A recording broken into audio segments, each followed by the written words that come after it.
This video will cover problem solving and some of the problems that we encounter when we're trying to solve problems.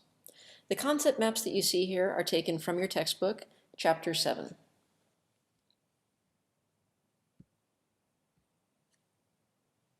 The chapter begins with a description of how people think.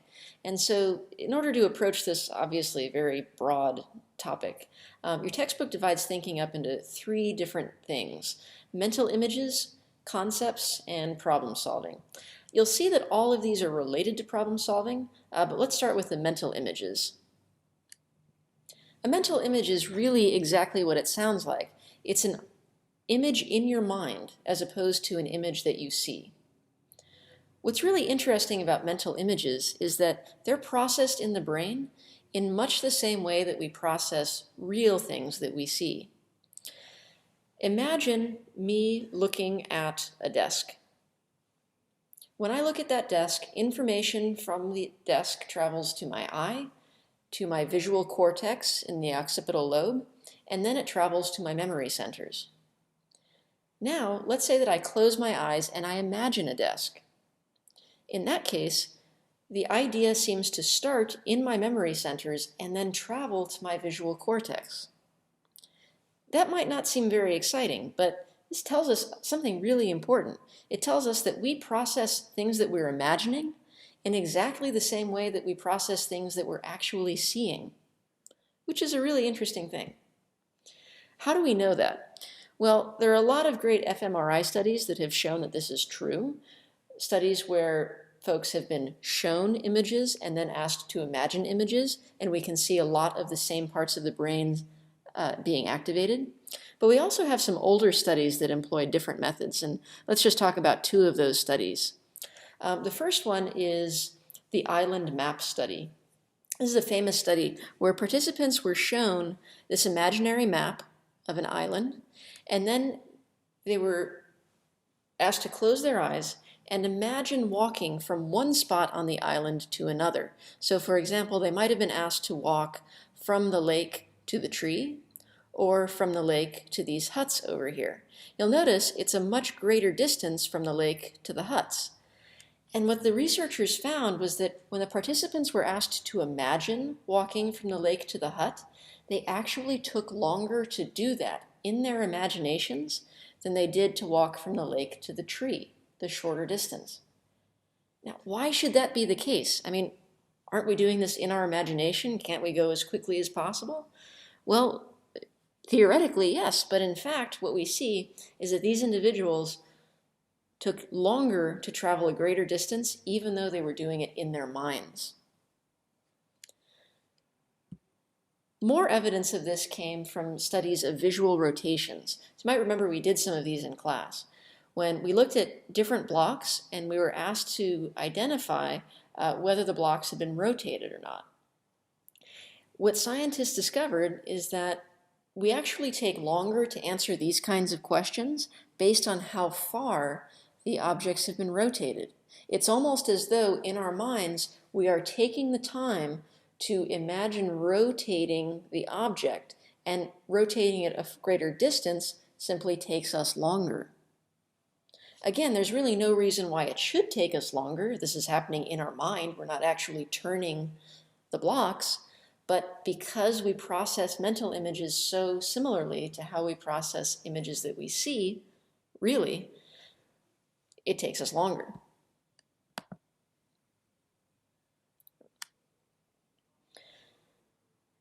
Moving past mental imagery, another thing that we use when we think about things is the notion of the concept. A concept is an idea that represents a category of things. For example, I might have an idea of fruit or a concept of fruit as something that comes from a plant, something that is sweet, something that has seeds or a pit. That is my concept of a fruit. It makes it easier for me to think about fruit. If I hear the word fruit, I know exactly what someone else is talking about, even though I don't immediately call to mind every example of fruit that I've ever encountered. It's efficient.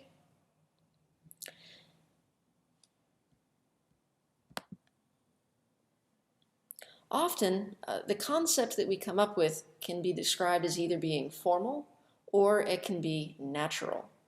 A formal concept is one that adheres to very strict, very rigid definition.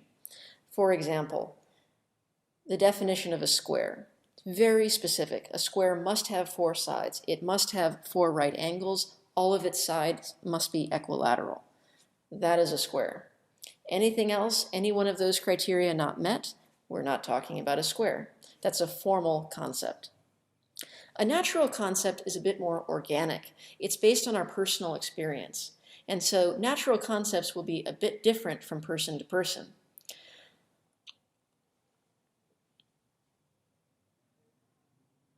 When you think about a concept, sometimes your mind will go directly to a specific example. Consider birds. Now think of an example of a bird.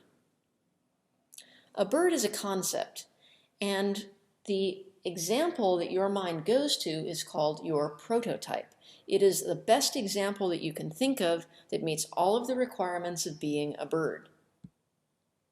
Now, most people, when they think of a bird, think of something that falls near the center of these circles here. They think of something like a sparrow or a robin or a cardinal. Chances are, even if you didn't know the name of the bird you were thinking of, you were probably thinking of a bird that is or looks like one of these center birds here. It would be a little bit less likely, of course, for you to think of, say, a penguin or an ostrich. Although those are examples of birds, they're probably not your prototypes of birds.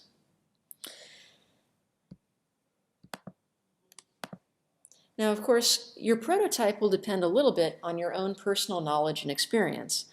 Imagine, for example, that you grew up in the Arctic. Well, the first bird that you think of might be a penguin. That's your prototype. But if you grew up in Los Angeles, it's very unlikely that a penguin is your prototype bird. Finally, there's one more kind of concept that I want to draw your attention to. This actually wasn't included in your textbook's original concept map. These are schemas and scripts. A schema is a set of all of the information that you associate with a particular category. For example, when I think of a bird, I might think of wings and a beak. Those are all part of my schema for birds. Scripts are a type of schema. A script is specifically a set of all of the steps that are associated with a particular activity. For example, let's say that the activity you're thinking of is getting ready for school. That might include turning off your alarm clock, getting in the shower, washing your hair, maybe putting on some lotion or some sunscreen, putting on your uniform. Those are all of the individual smaller tasks associated with getting ready for school. Those form a script for getting ready.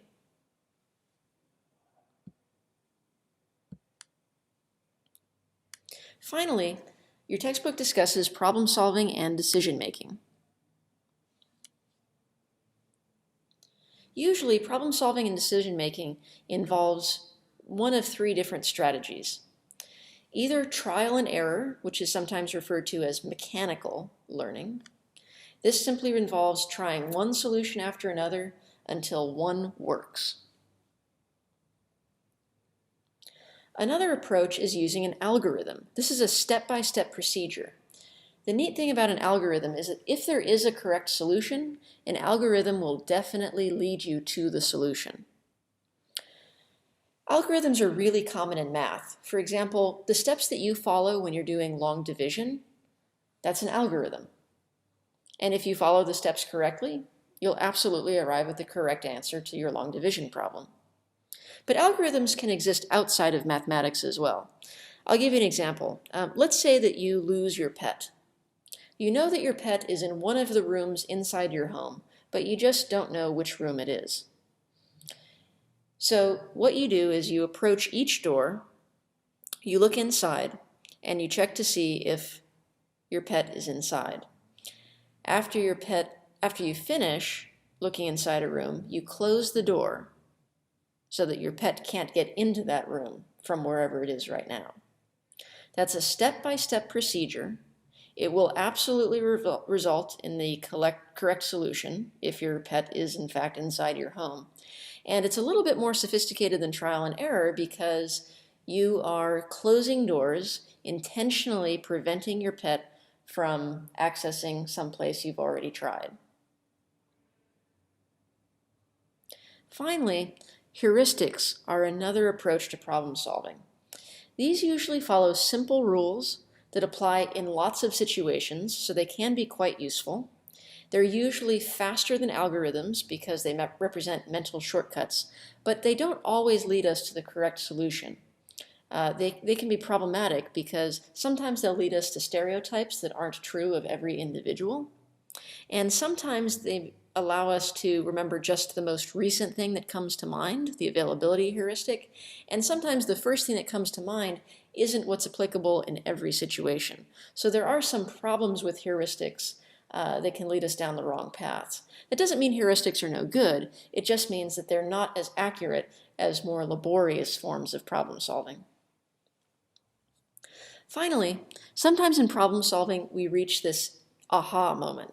And you might recall that we studied the aha moment, called insight, first when Kohler discovered it in chimpanzees.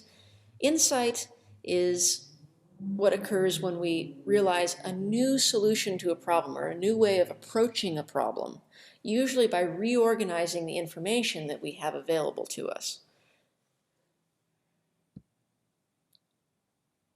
So what can go wrong in problem solving? Well, we said that sometimes heuristics fail us.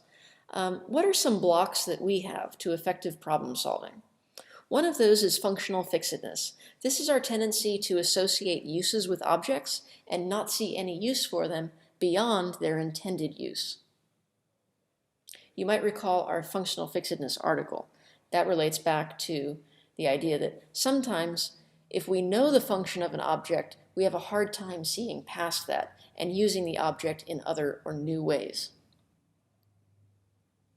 Another problem with problem solving can be the mental set. This is our tendency to rely on problem solving techniques that we've used in the past, even when they might not be the best way to solve a new problem in front of us. And finally, confirmation bias is our tendency to look for information that supports our current point of view, and our tendency also to ignore any evidence that would challenge our current point of view.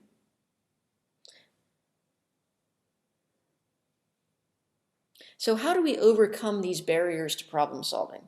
Well, creativity is a really interesting concept in psychology. One of the leading researchers in creativity, Mihai Csikszentmihalyi, has identified characteristics of creative people. Generally, they tend to be very good at something called divergent thinking, which means taking one idea and branching off from that idea, going off in a lot of different directions.